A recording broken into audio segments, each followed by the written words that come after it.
Alrighty. So we're gonna do toll booths for real. And if you have something that involves repetitive widgets, it's going to be really the way to go to define those widgets in a list and not one at a time. So we're gonna see how to do that, and it's going to hopefully help a lot in terms of making programs easier to grow and more maintainable. I chose for this one not to do inner functions. So we're going to do it the way we've done it in the past with functions that are external to the main. And I'm just going to guess that I'm going to have a constant, global constant for the whole program, which is how many lanes do I want to simulate or do I want to create?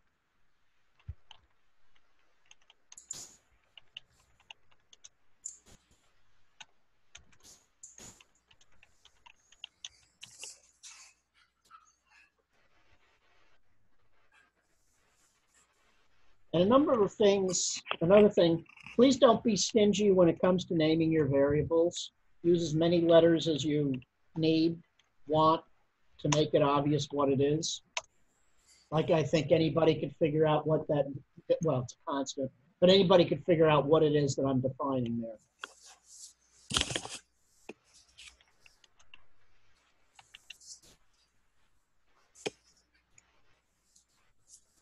So our new tool of providing multiple windows has now become an old tool.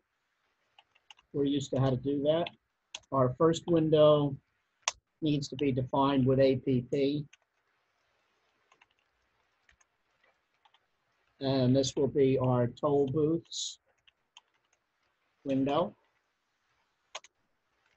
And I know because I've done it that 200 by 850 is going to work out okay.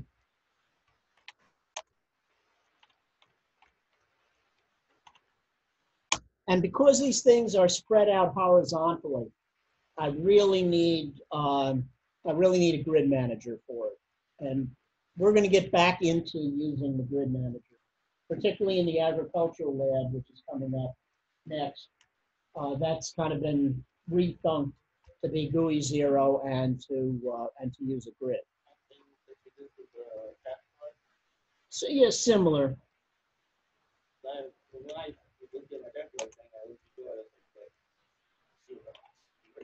Right, yeah, it's changed. All right, so we're going to lay things out in a grid. I don't think that there's a default to lay things out horizontally without using a grid. Another thing that I find that which will make your life easier is that on a APP or window widget, you can actually declare a text size for almost everything in the widget, in the window. So we want to make this kind of big. And let's create a second window.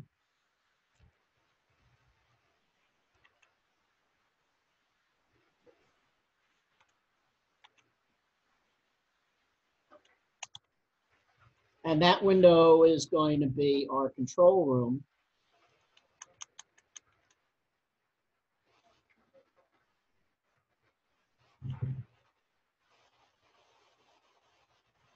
And I decided on 170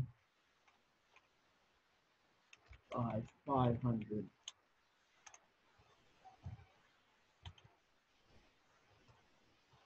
And it doesn't have to be quite as big. It can be a 14 size. I'm like, whoops. No, don't do that. Don't do that. Your second window has to be a window. And the first thing in there has to be a link back to your root window, which is Win1. That will work much more better. And when you get this thing about, your indentation is screwed up, the lazy person's way of dealing with that is just code reformat, and it fixes that. All right, now we're back on track. we know, or we should remember in doing our own grid layouts, that a border that brings you down from the top and in from the left is helpful. So we'll do that just because we know that things are going to work out better that way. So we'll do it in Win1.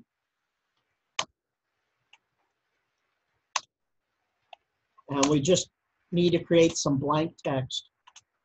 And if you don't enjoy counting spaces, then just use a single space multiplied by the number of spaces.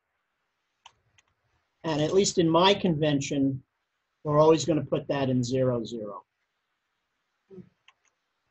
Yeah, it's boring now, but it's going to get more interesting later. Not even boring. I hear you. Although last night was better than some.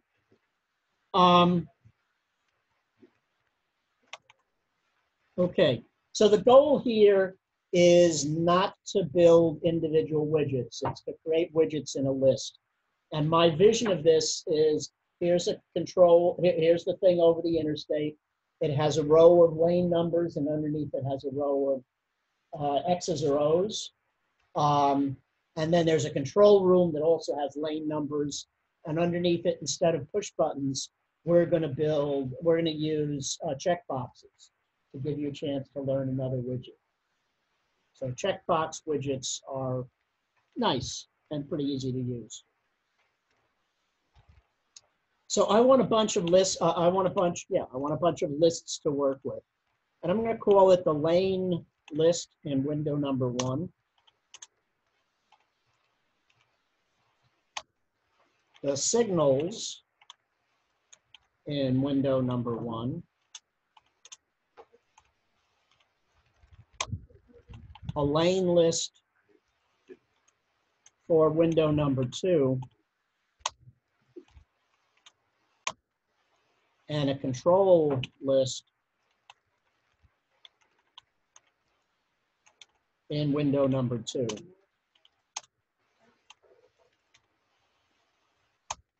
And the reason I'm going to do that is because I know that one of the things I love about lists is the .append function. So I will, in a loop, append onto each of these lists and make them be what they need to be.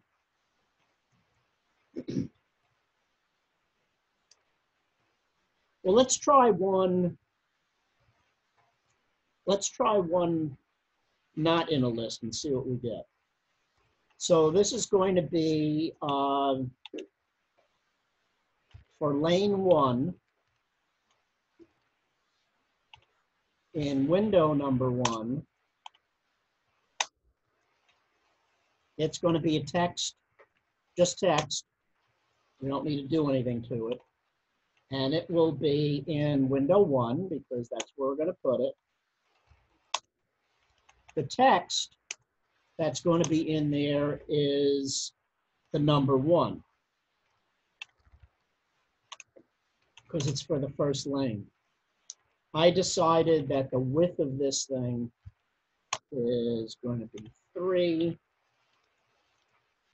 The size will be 40 because they're pretty big. And the grid that it's going to go into is 1. That's the X position. And it's going to be in row 1.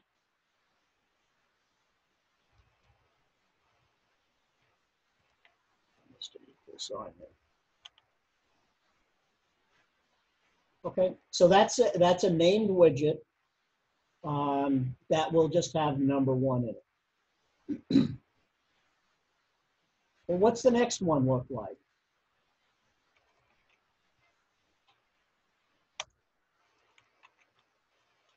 It's going to be lane.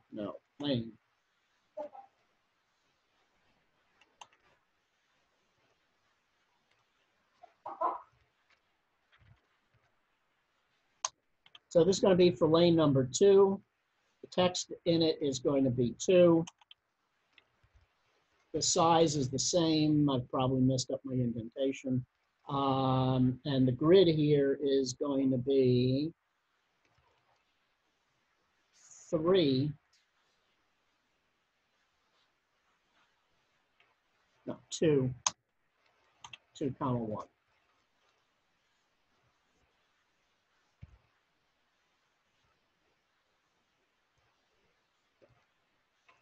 Now this is exactly what I don't want to do. I don't want to do this 8 times. So I'm going to look in here and say, well, what do I know is the same about these things? Or what's more importantly, I guess, is what's different about these things. The only thing different about these things is the text and this position. And that's all they are. They're just identifiers, 1 through 8. So we don't want 0 through 7. That's not the thing to put on I-95, right? 0 through 7 would be a bad idea. So we're going to put 1 through 8, and we're going to put them into cells 1 through 8. So let's do it the smart way. Let's do it in a loop. Well, how many of these do we need? Well, if we take a range of number of lanes, that's how many we need. Because this is now set equal to 8, and that will generate a range 0 through 7.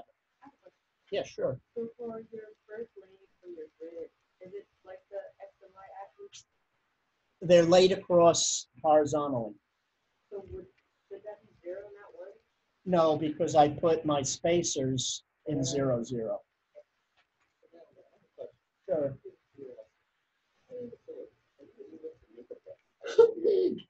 Make a button out of what? Like, no, like a light switch, sort of like the no, you can have multiple buttons execute the same command. okay, but I can't do like, you know, like a button switch that turns on a light, and press it on and off without using another button. Well, you like checkboxes. Checkboxes will work that way. They'll either be on or off. And push buttons can work that way too. It's more difficult because you need a variable to store the fact that if it's pushed or unpushed. So you can with another variable. But checkboxes might be a better, an easier way to do it. And we're going to do that.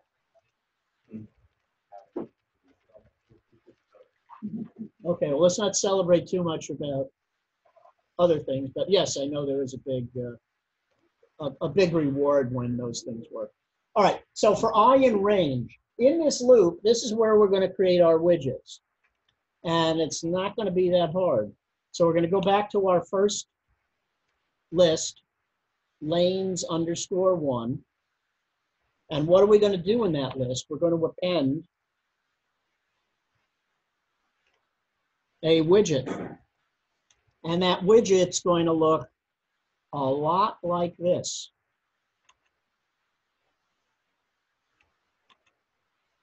Except the text that goes in the widget, which must be a string, is going to be I plus 1.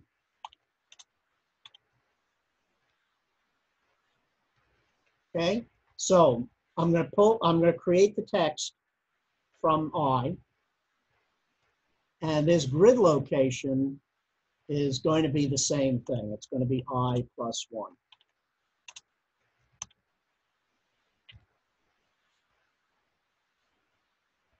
And I believe that's it. So let's go back and reformat this to make sure everything is clean. So this concept here, this is what you don't want to do. Especially if you do it 8 times, that rate's an ugly. So we're not going to do that. And now's not a bad time to find out if there's any chance that this is going to work. So we need win1.display. And then we need to call our main function. These 3 things are unused, that's correct. And of course, we have to remember to run the correct thing. Okay. So I never remember when it's going to come up to bring in my staples button, and when you push this, says that was easy. That was easy, right? I created these numbers in a loop. I created them using anonymous text objects, and they didn't come out 0 through 7, they came out 1 through 8. So far, so good. Here's my control room. I haven't done anything with control room yet. So anybody have any problems with the fact that this is creating an anonymous widget in a list? And as a matter of fact, it's creating 8 of them in a list by doing for I in range 8. So if you bought that, then you have to buy this.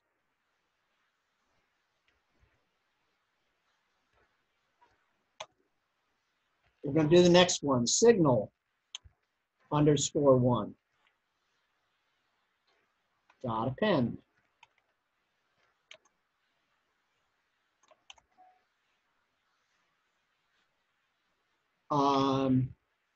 Yes. Dot append. Well, what do we want here? Well, actually, they're more text widgets because these are going to be the X's and O's. So a text widget in Win1, the text is going to start out to be an X.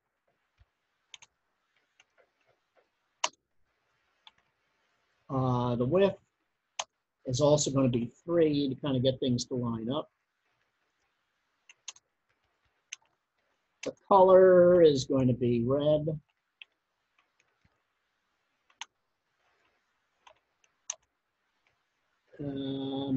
What else? The size is going to be 40. Bless you.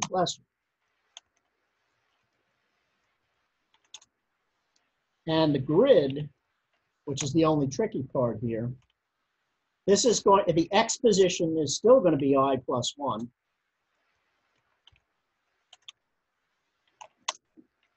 But it has to move over, it has to move down in the Y direction. So there we go, and it should be that easy. And there we are. So now we have 8 text widgets. They don't have a name, but they do have an index. This one is 0, this is 1, this is 7. Okay.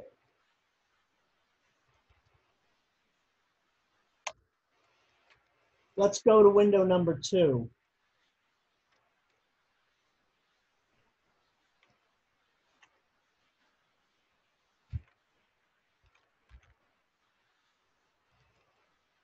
So that's the list lanes 2. These things belong in window 2. They're, oh, that's interesting. For some alignment reason, I ended up adding a space to this.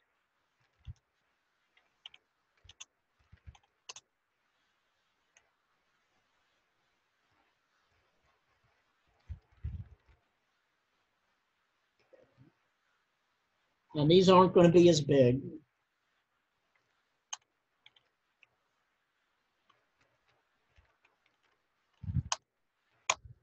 And also to get these things to line up properly, I had to do an align equals. I had to align them left.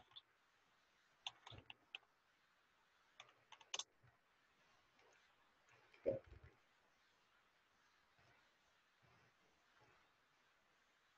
And here's our control room. So these things are smaller. They look the same. They mimic what happens on the toll booths. All right, one more layout. Sure, here. And then it's time for logic. So this is controls _2. Dot append. Okay. All right, as they say in Monty Python, now for something completely different. Checkbox. So we have a checkbox in window 2.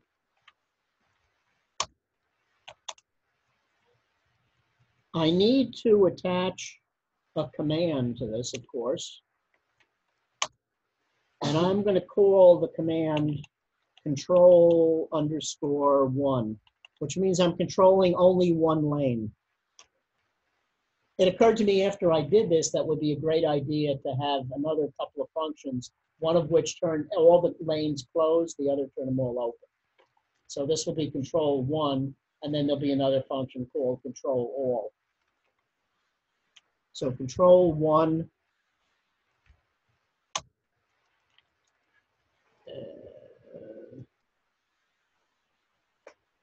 and it's going to need to know some things. It's going to need to know what lane we're, okay, control, what am I doing here? Args equal. Okay, it's going to need to know which lane we're talking about. And that's I, that's why we have the I. It's also going to need to know, because they're external, it's going to have the controls array and the signals array.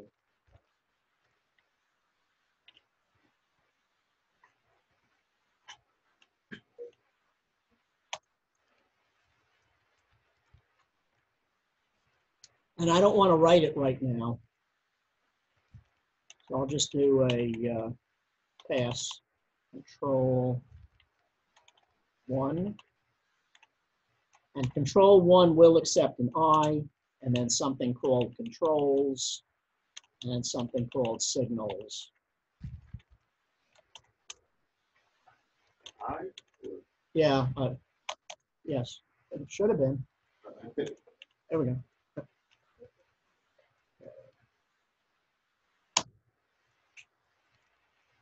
All right, how are we doing? Things in the way of the thing. I is not used. Well, that's true. Okay. Now let's see where we are.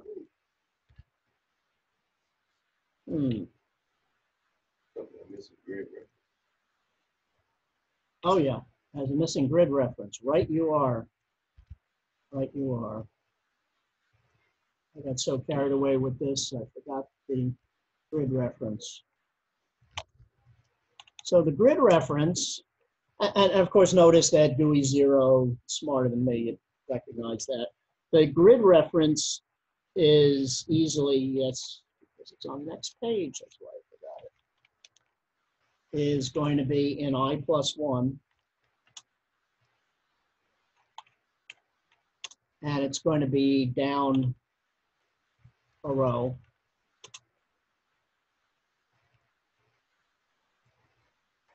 Yay. Okay. So welcome to the wonderful world of checkboxes. Checkboxes are darn easy. It's pretty hard to screw them up. What do? You click in them, they go on. You click in them and they go off.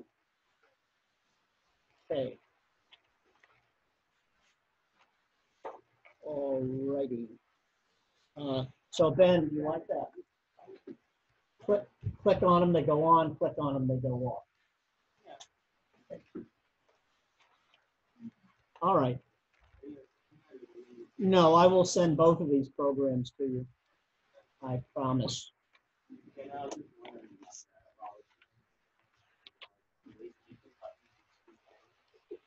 Buttons are either on or off.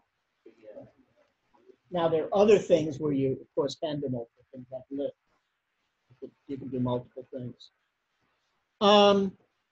All right, so to try to get this wrapped up in a reasonable amount of time, let's make sure we can at least get control1 to work. Maybe control_all will be something we'll work on later or work on our own. So what do we do to control1? All right, so I have two lists. I have the controls list and the signals list. So the controls are the checkboxes, the signals are the X's and O's. And I don't need X's and O's anymore in my control room because I have a checkbox. So that makes things simpler. What do we know about these checkboxes? We know that they can either be checked or unchecked.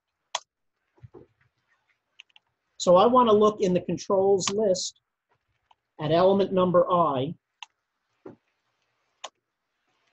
I want to pull out the value. You can prove for yourself, but trust me, that if the control's value comes out to be, if the control is checked, the value will come out to be true. If it's not checked, it will come out to be false. Now, I think it also comes out to 1 and 0, but true and false works, and you don't have to write equals something. So if the thing is true, what are we going to do? We want to go to our signals array in the same position, and we want to set its value to capital O, and we want to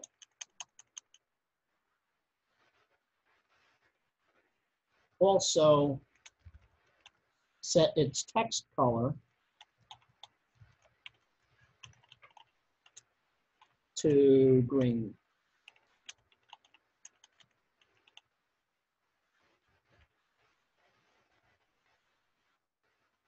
If that control is false,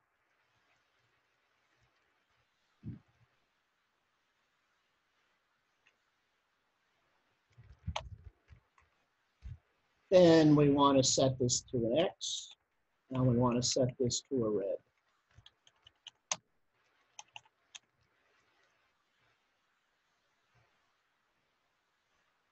Now we should be able to get a green check mark out of this. We do. All right. Moment of truth. Number 3. No errors. Number 5. Turn number 5 off. So I know you're a little out of practice, but this would be a good time for applause. Thank you. Thank you. I got to give you the clues, right? So what have we done? We've created 4 lists. This is one list. This is another list. These lists are really the same except for their size. Here we created a list of text widgets, and all they do is go from a red X to a green O. Here we created a list of checkboxes, and they have the advantage of telling you what position they're in, as opposed to a push button that doesn't tell you. So some of you, I know when you did just the toll booth, change the color on the button, and that's fine, but that's because you had to tell the user what state it was in. These things kind of tell yourself. There's not a direct physical analogy to these things. Physically, they would either be toggle switches up and down, like a light switch, or maybe an alternate action push button or something like that. But for a GUI, seemed reasonable to me. So let's just go back and look. I'm not going to do the last part of this. Maybe we'll do it next time, or you can try it on your own, which is to create a all on, all off button in the control room. And that's why I call this control 1, because I'm looking forward to having another function called control all.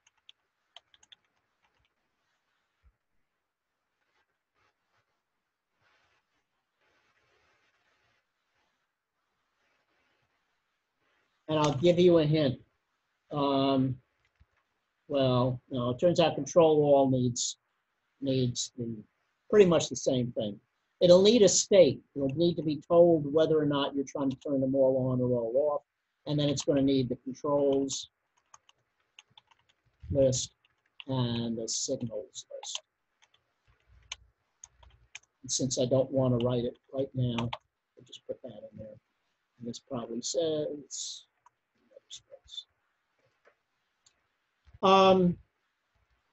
so the critical thing here, and something we haven't done, and I'll go out on a limb to say that if you have something in your GUI that's repetitive, This is just going to make your life so much easier and make your program so much prettier. We're just going to create a list or lists. So there are 4 different GUIs that we want displayed repetitively. So start with an empty list. How many times do you want to repeat them? And then figure out with a dot append what you want to put in the list, what window it's going into, how is the text, or if the text is different, maybe some fiddling around to get the thing aligned, width, size, and then importantly, what grid location do you want it in? Of course, lanes 2 dot append, this is the same thing as lanes 1 append. Controls 2, it's a checkbox in that window, the name of the function, and these are the things that the function needs. And that's about it. Questions, comments, good news, bad news? Who thinks this is good news? Okay, a few good news. A few I fell asleep a half an hour ago. Okay. Victor, you still awake? I'm awake. Okay, good. All right. So I think that is good.